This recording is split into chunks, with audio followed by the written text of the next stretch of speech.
16ാം കേരള നിയമസഭയിലേക്ക് തെരഞ്ഞെടുക്കപ്പെട്ട എംഎൽഎമാർ സത്യപ്രതിജ്ഞ ചെയ്തു. പ്രോട്ടം സ്പീക്കർ ജി സുധാകരൻ മുൻപാകെയായിരുന്നു സത്യപ്രതിജ്ഞ. ഇംഗ്ലീഷ് അക്ഷരമാല ക്രമത്തിലായിരുന്നു എംഎൽഎമാരുടെ സത്യപ്രതിജ്ഞ. രാവിലെ 9 മണിക്കാണ് എംഎൽഎമാരുടെ സത്യപ്രതിജ്ഞാ ചടങ്ങ് തുടങ്ങിയത്. പ്രോട്ടം സ്പീക്കറായ ജി സുധാകരനാണ് പുതിയ അംഗങ്ങൾക്ക് സത്യവാചകം ചൊല്ലിക്കൊടുത്തത്. അക്ഷരമാല ക്രമത്തിലായിരുന്നു സത്യപ്രതിജ്ഞ. ഫിഷറീസ് മന്ത്രി വി അബ്ദുൽ ഗഫൂറാണ് ആദ്യം സത്യപ്രതിജ്ഞ ചെയ്തത്. രണ്ടാമതായി പാറക്കൽ അബ്ദുള്ളയും മൂന്നാമതായി കെ എം അഭിജിത്തുമാണ് സത്യപ്രതിജ്ഞ ചെയ്തത്. ആദ്യം സത്യപ്രതിജ്ഞ ചെയ്ത 5 എംഎൽഎമാരും ഭരണപക്ഷത്ത് നിന്നായിരുന്നു.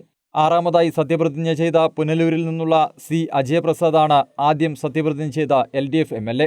3 BJP MLAമാരിൽ ചാത്തന്നൂരിനെ പ്രതിനിധീകരിക്കുന്ന BB ഗോപകുമാറാണ് ആദ്യം സത്യപ്രതിജ്ഞ ചെയ്തത്.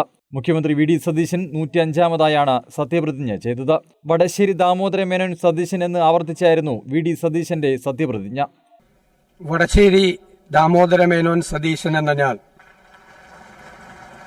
നിയമസഭയിലെ ഒരു അംഗമായി തിരഞ്ഞെടുക്കപ്പെട്ടിരിക്കുന്നതിനാൽ നിയമം വഴി സ്ഥാപിതമായ ഭാരതത്തിൻ്റെ ഭരണഘടനയോട് ഞാൻ നിർവ്യാജമായ വിശ്വസ്തതയും കൂറും പുലർത്തുമെന്നും ഞാൻ ഭാരതത്തിൻ്റെ പരമാധികാരവും അഖണ്ഡതയും നിലനിർത്തുമെന്നും ഞാൻ ഏറ്റെടുക്കാൻ പോകുന്ന കർത്തവ്യം ഞാൻ വിശ്വസ്തയോടുകൂടി നിർവഹിക്കുമെന്നും ദൈവത്തിൻ്റെ നാമത്തിൽ സത്യം ചെയ്യുന്നു. പ്രതിപക്ഷ നേതാവ് പിണറായി വിജയൻ 133ാമതായും സത്യപ്രതിജ്ഞ ചെയ്തു.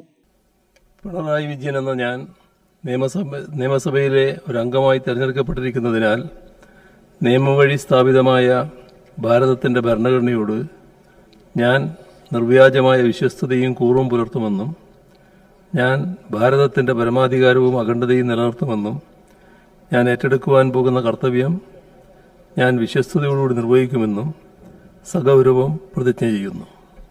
CPM-നോട് തെറ്റിപ്പിരിഞ്ഞ് UDF പിന്തുണയോടെ മത്സരിച്ച് വിജയിച്ച വി കുഞ്ഞികൃഷ്ണനും TK ഗോവിന്ദനും സഗൗരവവുമാണ് സത്യപ്രതിജ്ഞ ചെയ്തത്. പിണറായി വിജയനെ കൈകൊടുത്തുകൊണ്ടായിരുന്നു TK ഗോവിന്ദൻ സത്യപ്രതിജ്ഞ ചെയ്യാനെത്തിയത്.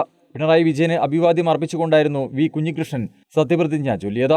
കന്നഡ ഭാഷയിലാണ് മഞ്ചേശ്വരം MLA AKM അഷ്റഫ് സത്യപ്രതിജ്ഞ ചെയ്തത്. ഉമ്മൻചാണ്ടിയുടെ ഫോട്ടോ പതിച്ച ടീഷർട്ട് ധരിച്ചാണ് ചാണ്ടി ഉമ്മൻ സത്യപ്രതിജ്ഞയ്ക്ക് എത്തിയത്. Kozhikode south MLA advocate Faisal Babu ഇംഗ്ലീഷിലാണ് സത്യപ്രതിജ്ഞ ചെയ്തത്. വെള്ളിയാഴ്ചയാണ് സ്പീക്കർ, ഡെപ്യൂട്ടി സ്പീക്കർ തെരഞ്ഞെടുപ്പ്. 29-നാണ് ഗവർണറുടെ നയപ്രഖ്യാപന പ്രസംഗം. ജൂൺ 1 മുതൽ 3 വരെ ഗവർണറുടെ നയപ്രഖ്യാപന പ്രസംഗത്തിന്മേലുള്ള ചർച്ചകൾ നടക്കും. ജൂൺ 5-ന് സമ്പൂർണ്ണ ബജറ്റ് അവതരിപ്പിക്കാനാണ് സർക്കാർ ആലോചിക്കുന്നത്. News desk, Kannur vision.